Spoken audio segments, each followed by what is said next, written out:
MPAs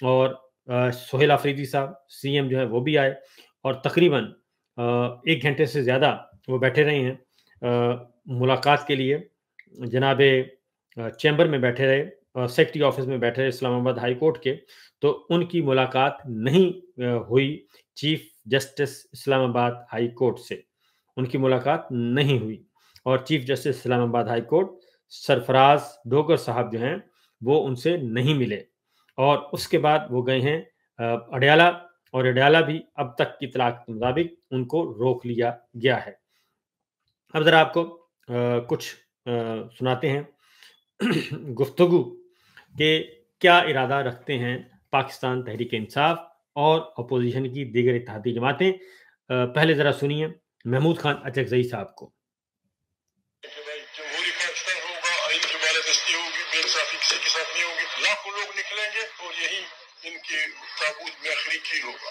آئین بحال ہوگا تو ایک جمہوری متفقہ ایک ہمت سے بحال ہوگا اور پاکستان کے عوام اس انقلاب سمجھے یا اس کے انتظام. بنگلہ دیش میں جو کچھ ہوا ہے اس میں کچھ کمیاں تھیں، سری لنکا میں یا بھی جو یہاں ہوا یہاں نہیں ہونے چاہیے. ہم انشاءاللہ بڑے آسان سے بڑے بہترین جمہوری انداز میں ہماری خواہش ہے کہ ہم کوئی نقصان کیے بغیر، کسی کو گولی مارے بغیر، یہ ان ججوں سے غداری ہے جن ججوں نے ایک نہیں دو نہیں 4 دفعہ ہمارے بعض ججوں نے اپنے صرف آئین کی بالادستی کے لیے اپنے بچوں کے پیٹ پہ لات ماری اور غیر آئینی طور پہ ہاتھ نہیں اٹھایا. سینکڑوں بچے ہماری امریکی تاریخ میں گولیوں کا انجام ہے، سینکڑوں بچوں کو کوڑے پر، بہت سارے لوگ پھانسی پہ چڑھے. بس ایویں چلے گئے، بس بسم اللہ شہباز آپ آئے گا اور آصف بھائی دعویٰ کرے گا. نہیں، یہ نہیں ہوگا. بس ہم نکل پڑے ہیں، ہمیں ہے حکم اعزا لا الہ الا اللہ، اس کے ساتھ ہمارے ساتھ ہے.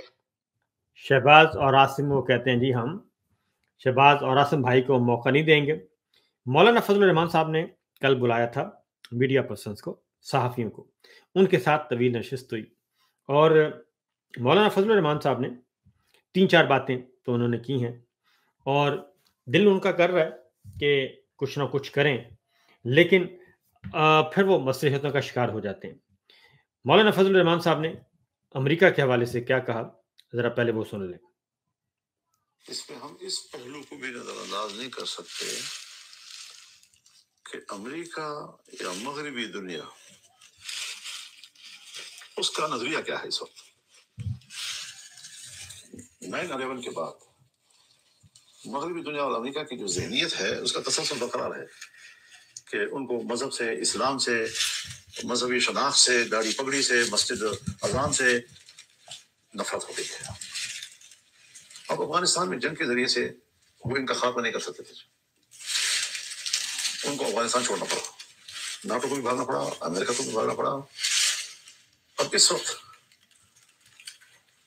اگر پاکستان افغانستان میں کارروائی کرتا ہے تو دنیا میں تاثر یہی جائے گا کہ امریکہ اور مغربی دنیا افغانستان میں امارت اسلامیہ کے قیام کو برداشت نہیں کر سکی، تو پاکستان جو ہے وہ اب وہاں پر فوجی کارروائی کے لیے تیار ہو گیا ہے. تو ضیاء الحق کے زمانے میں ہم تیار ہو گئے تھے افغانستان میں، مشرف کے زمانے میں ہم تیار ہو گئے تھے، تو اب ایک بار پھر ہم اس کے لیے تیار ہو رہے ہیں. بظاہر قوم کے سامنے ہم اور وجوہات رکھتے ہیں. اگر آپ پاکستان کے اندر دہشت گردی کی وجہ سے افغانستان سے شکایت کر رہے ہیں تو پاکستان کے اندر دہشت گردی کو ختم کرو، اس کا کس طرح کا داخلی معاملہ بنتا ہے. تو وہ کہہ رہے ہیں کہ یہ افغانستان میں کیونکہ یہ آرٹیکل 243 فیلڈ مارشل جو اختیارات لینا چاہ رہے ہیں، تمام مسلح افواج کے سربراہ بننا چاہ رہے ہیں وہ خود، اور چاروں مسلح افواج کی کمان اینڈ کنٹرول اپنے ہاتھ میں لینا چاہ رہے ہیں، اس کا وہ بڑا 2 اور 2 4 کی طرح بتا رہے ہیں کہ یہ بنیادی طور پہ افغانستان میں رجیم چینج آپریشن کرنا چاہ رہے ہیں. اور رجیم چینج آپریشن افغانستان میں کیا جاتا ہے تو پھر ہوگا کیا، اس کے نتیجے میں پھر وہاں پہ چونکہ امارت اسلامیہ ہے، اور جب امارت اسلامیہ قائم ہے تو آپ وہاں کی حکومت کا تختہ الٹیں گے اور فوج کشی کریں گے تو اس کا پھر رد عمل بھی آئے گا، اور وہ رد عمل جو ہے وہ زیادہ خطرناک ہوگا. مولانا فضل الرحمان صاحب نے ایک اور بات بھی کی، وہ ذرا ضرور سنیے گا کیونکہ وہ کافی قدرے امپورٹنٹ ہے کہ یہ ترامیم ہے، یہ لا کون رہا. ہم نے ان کو اپنے ساتھ وابستہ رکھا اور آخری لمحے تک ہم اکٹھے رہے اور ہم ایک ایک چیز سے ان کو آگاہ بھی کرتے رہے اور ان کا اتفاق رائے بھی حاصل کرتے رہے. جہاں ان کو کسی شک پہ اعتراض ہوتا تھا ہم اس حوالے سے دوبارہ بات کرتے تھے گورنمنٹ کے ساتھ تو یہ ساری چیزیں جو ہیں اس حوالے سے بالکل واضح ہیں، اور ملک میں حضرت قوم کو تقسیم نہ کیا جائے. ایک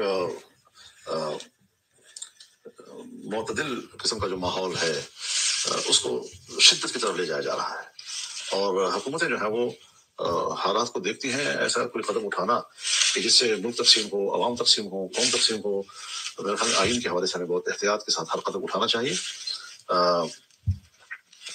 کل تک تو اسحاق ڈار صاحب کہتے تھے کہ مجھے تو کچھ پتہ نہیں ہے، اور کیا ضرورت پڑ گئی ہمیں، 26 ترمیم ختم نہیں ہوئی تو دوبارہ 6 ترمیم. اب وہ معمولی آدمی تو نہیں ہے، نائب وزیر اعظم ہے، وزیر خارجہ ہے، اور ایک دم سے کیا ایسی صورتحال ایمرجنسی آ گئی کہ ہم اسمبلی میں اس قسم کی چیز لا رہے ہیں. میڈیا کی دنیا میں تو باتیں چلتی رہتی ہیں، لیکن ایک حکومتی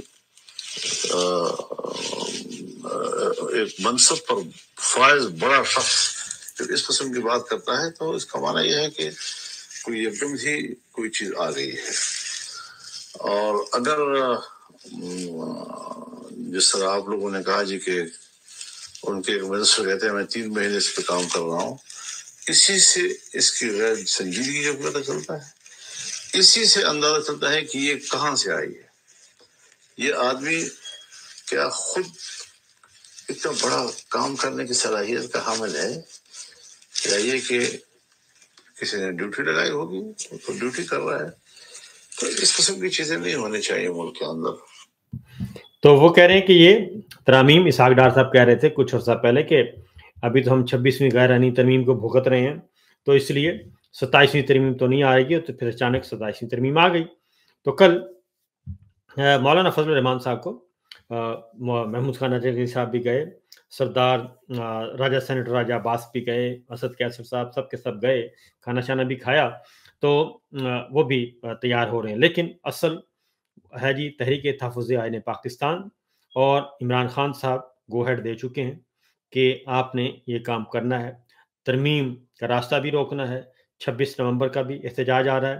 تو سہیل آفریدی صاحب جو ہیں آج اسلام آباد ہائی کورٹ کے باہر بھی آج وہ بھی موجود تھے، سپریم کورٹ آف پاکستان بھی انہوں نے وہ دروازہ بھی کھٹکھٹا لیا، اسلام آباد ہائی کورٹ کا بھی کھٹکھٹا لیا، اڈیالہ جیل کے باہر بھی پہنچ گئے. آج ملاقاتوں کا دن ہے، ملاقات نہیں ہونے دی جا رہی.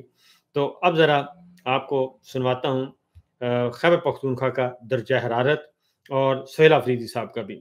اور سہیل آفریدی صاحب آج گئے تھے لیکن ان کو ملاقات نہیں کرنے دی گئی.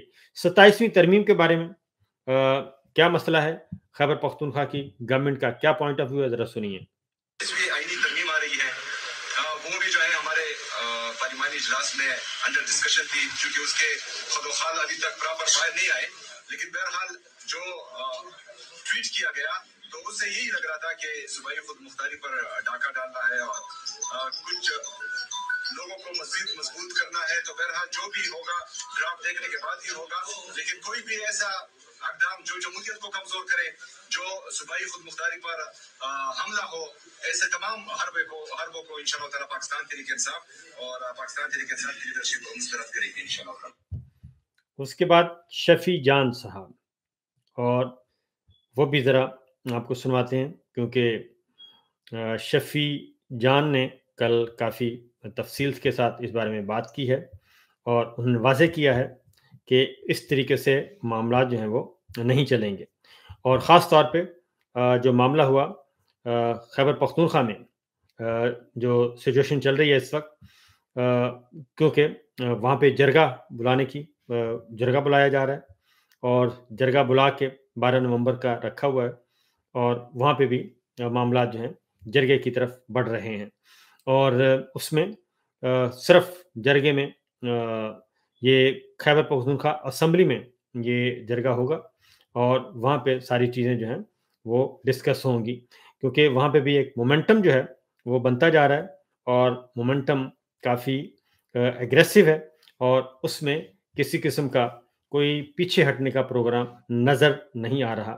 اور ایک دو آپ کو میں نے سنوانا ہے جی، خاص طور پہ جو اپنا شفیع اللہ جان ہے، شفیع جان کی گفتگو ہے، وہ کافی امپورٹنٹ ہے اس بارے میں.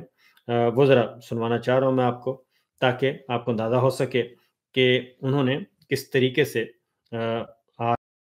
آج کل جو ہے وہ جواب دیا ہے، خاص طور پہ D G I S P R کو، اور کیونکہ سہیل افریدی صاحب کے بارے میں خاص طور پہ بہت زیادہ پروپیگیٹ کیا جا رہا ہے، اور سہیل افریدی صاحب نے یہ شفیع جان صاحب نے یہ کہا کہ جو خیبر پختونخوا میں قومی جرگہ ہوا، یا قومی جرگہ نہیں، جرگہ بلایا گیا تھا خیبر کور کمانڈر ہاؤس میں، تو وہاں پہ کیوں نہیں بلایا گیا وزیر اعلیٰ سہیل افریدی کو؟ سنیے۔ یہاں پہ گورنمنٹ ہے پاکستان تحریک انصاف کی، اور تحریک انصاف نے بار بار جو ہے وہ آپریشن کی مخالفت کی ہے۔ اس جرگے میں بھی ایک فیصلہ ہو جاتا ہے کہ آپریشن نہیں ہونا چاہیے، لیکن اس کے باوجود بھی اگر آپریشن ہوئے تو پھر لائے عمل جو ہے وہ کیا اپنایا جائے گا۔ دیکھیے فرام ڈے ون کے ساتھ سی ایم نے سینٹ والے نے پریس کارڈ میں کہا کہ صوبائی حکومت کو آپریشن میں کوئی اعتراض نہیں، لیکن قبائلی مشران کو اعتماد میں لیا جائے، اور اسی دن آرمی چیف نے قبائلی ماہرین کو جیسے کہ قبائلی ماہرین کو بلایا تھا، ان کے ساتھ ملاقات کی ہے، تو اگر وہ آپریشن کے حق میں ہوتے ہیں پھر صوبائی حکومت کا کیا اسٹینڈ ہوگا؟ یہ سوال میں آپ کے پاس چھوڑ کے جا رہا ہوں، یہ سوال آپ آرمی چیف صاحب سے کریں، فیلڈ مارشل صاحب سے کریں کہ انہوں نے یہاں کی پولیٹیکل لیڈرشپ کو کیوں نہیں انوائٹ کیا اس جرگے میں، پہلی بات۔ اور آپ کے سوال کا جواب یہ ہے کہ دیکھیں ڈے ون سے عمران خان صاحب 2007 سے وہ فلور پہ کھڑے ہو کے ملٹری آپریشن کی خلاف ورزی کرتے تھے، کویشچن انہوں نے کیا تو میں ان کی دیکھوں گا نا۔ تو یہ بات کہی جا رہی ہے اسٹریٹ فارورڈ، پھر 27ویں ترمیم کیوں لائی جا رہی ہے، اس کے بارے میں شفیع جان کیا کہتے ہیں، سنیے۔ یہ ہے کہ کوئی ضرورت ہی نہیں ہے 27 امینڈمنٹ کی، ایک کاغذ لیں، جو لکھنا ہے جیسے لکھنا ہے لکھ دیں، تو یہاں پہ بادشاہت قائم کر دیں۔ سمپل سی بات ہے، کیا روز روز یہ ڈرامہ چلایا جا رہا ہے کہ 26ویں ترمیم آ رہی ہے، 27ویں آ رہی ہے، 28ویں آ رہی ہے۔ 26ویں ترمیم پہ جو فلم چلی وہ فلم دوبارہ ریپلے کرنے کی کوشش کریں گے، لیکن ہم اس سے بڑھ کے ان کو کہہ رہے ہیں کہ کوئی فلم نہ چلائیں، نہ کسی ایم این او کو اٹھائیں، نہ کسی سینیٹر کو اٹھائیں، ایک کاغذ لے آئیں، اس کاغذ پہ جو لکھنا ہے جیسے لکھنا ہے لکھ دیں، اور اس ملک کا قانون وہ بنا دیں۔ یہ ہے خیبر پختونخوا کی آواز، اور یہ سچویشن چل رہی ہے، لیکن ہماری اطلاع کے مطابق آج جو اسلام آباد ہائی کورٹ کے باہر ہوا ایک ہلہ گلہ، سنیے کیا ماحول تھا وہاں کا۔